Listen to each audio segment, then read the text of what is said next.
This week we're going to be making pasta sauce with tomatoes and herbs that we've gathered from local community gardens. There are about 9 different locations here in town, and we had a lot of fun driving around and seeing what each one had available. I'm not going to be following a recipe for this sauce. I'm just going to be using produce that we have here at the apartment and the produce that we gathered at the gardens this week. I'm about to head to the main location to pick up a few more cherry tomatoes for our sauce, and I can't wait to show you guys how I make the sauce and how I can it. So if you're interested in seeing that process, keep on watching.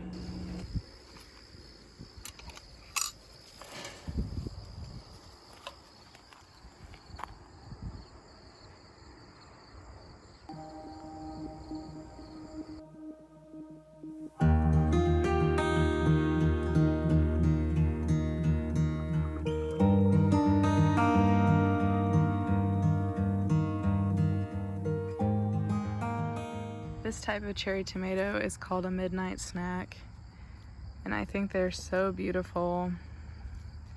They look like they're hand painted. And as they ripen, they turn this really pretty red color on the bottom. Here's a example of that. And they taste delicious too. I think this might be my favorite kind of cherry tomato I've ever tried. This is a perfect example of a ripe one. They're just so beautiful.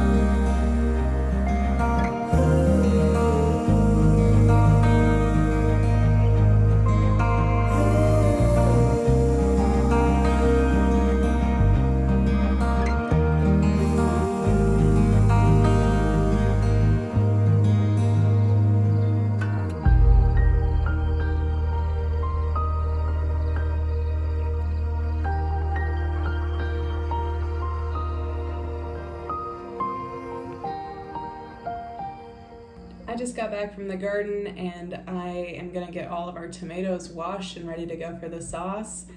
I just can't believe how many we ended up with. Such a big variety, and I'm excited to show you how I make this sauce.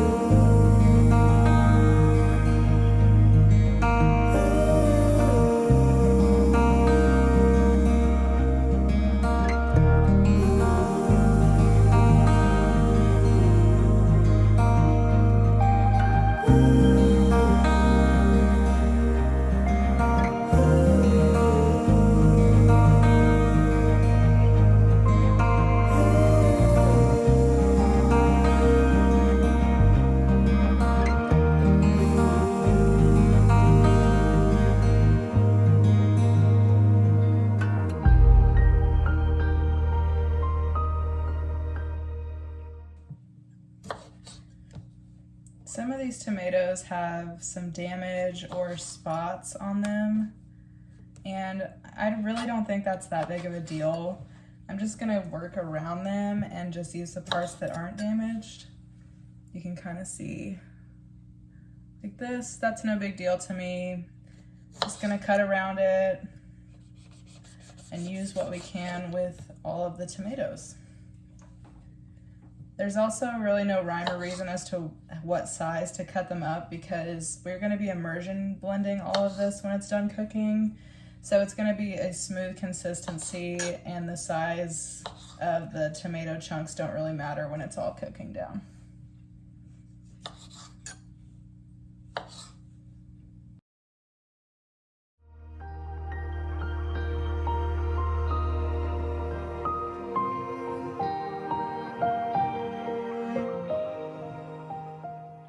I've decided to go ahead and throw the small cherry tomatoes in whole, just so we don't lose any of the juice that's inside. So I'm gonna go ahead and toss these in the pot with the rest of them.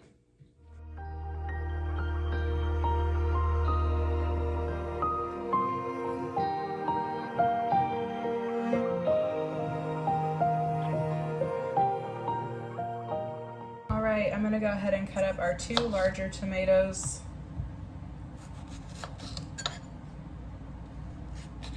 These have a beautiful color.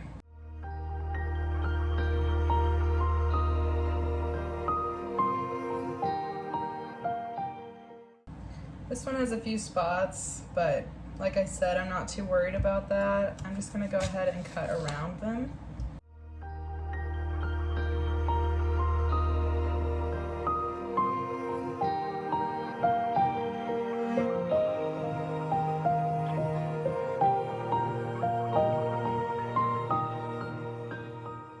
All right, we have a pot full of beautiful tomatoes. I'm gonna cover these with water and get them boiling.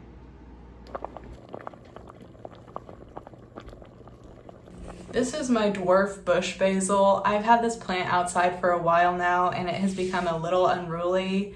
You're not supposed to let your basil bloom because it can cause the leaves to taste bitter.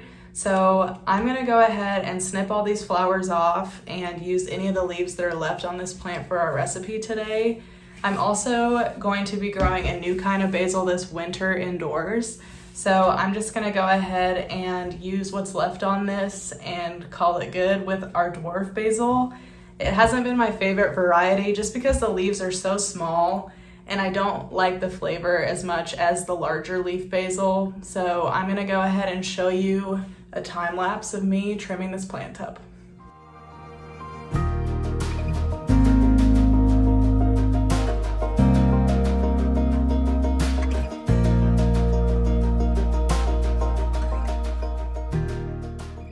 Our basil got quite the haircut, and while I was snipping all the flowers off, I discovered this little caterpillar. I'm not sure what kind it is, but it's so cute, and I'm glad that someone was enjoying the basil even if we weren't.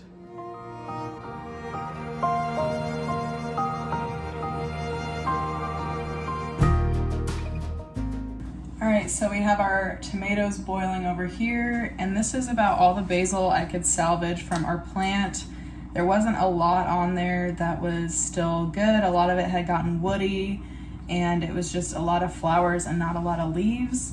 I got this basil from our community garden. I think it's Thai basil, and it smells super good, and I'm gonna go ahead and rinse these off and toss them in the pot with our tomatoes.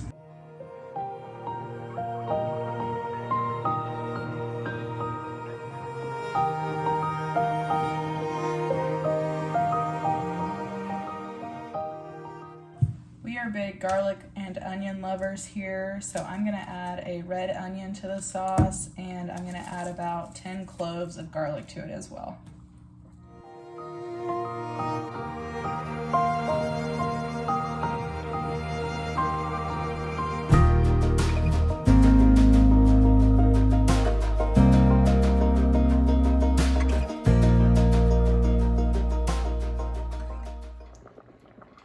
All right, I'm gonna go ahead and let this simmer for about 15 minutes with the lid on, and then we will immersion blend it and let it cook down.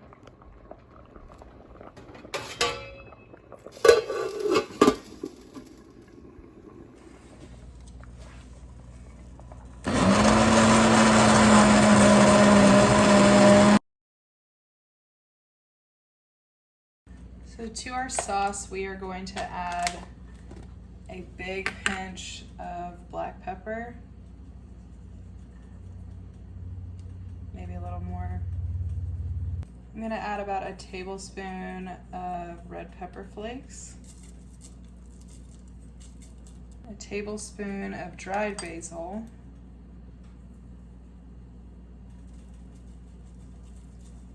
and a tablespoon of dried parsley. Maybe half a tablespoon of that. I think that'll be fine. Gonna go ahead and mix all that up.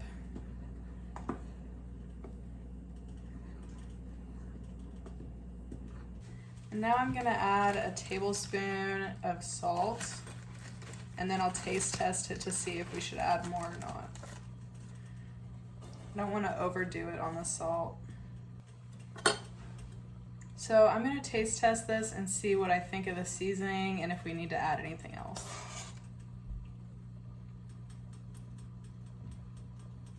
Could definitely use some more salt, so I'm gonna go ahead and add another tablespoon of salt to this.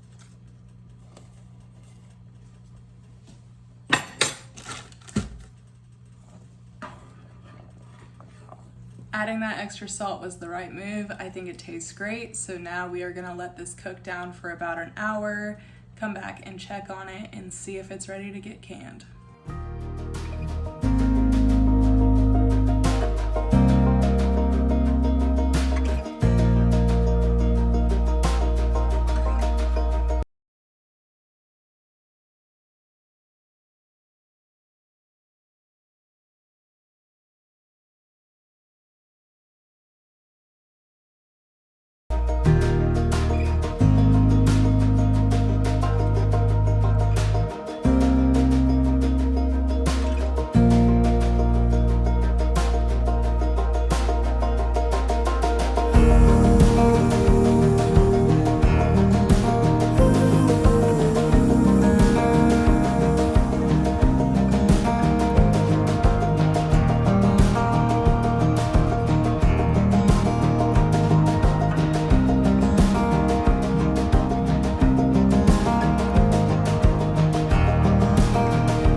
Now I'm adding 1/4 teaspoon of red wine vinegar to each jar.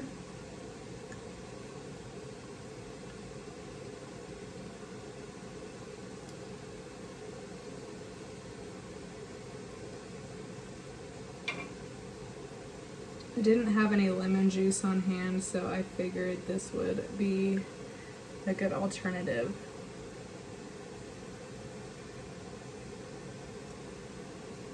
First, I'm wiping our jars with vinegar to ensure that we get a successful seal, and just to get any debris that might be left on the rims.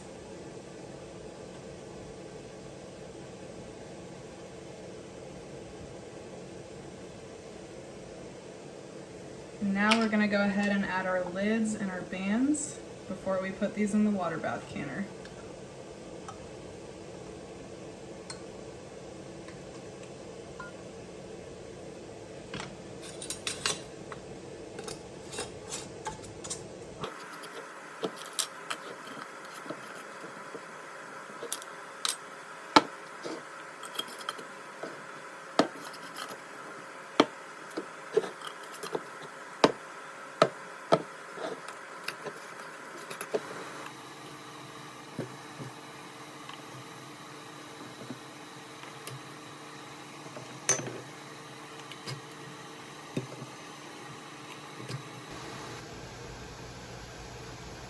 All right, we are gonna go ahead and let these cook for 35 minutes in the water bath canner.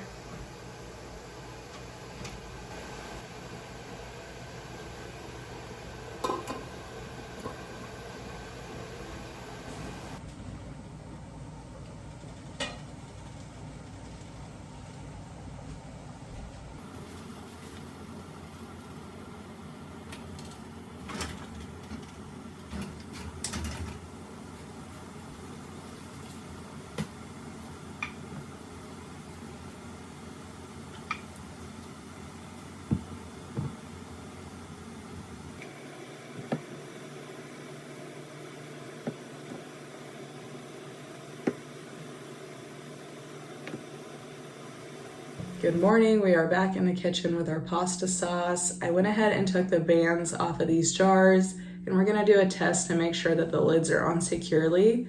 All that I do is lift them up by their lid, just to make sure that everything is on there nice and tight.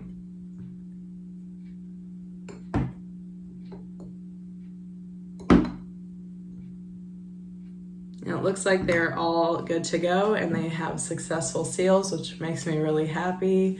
This was my first time making pasta sauce in the water bath canner, and I had a lot of fun with the process. And if you have any suggestions about what you would like to see me make next, or what else you would like to see for the channel, go ahead and comment those below.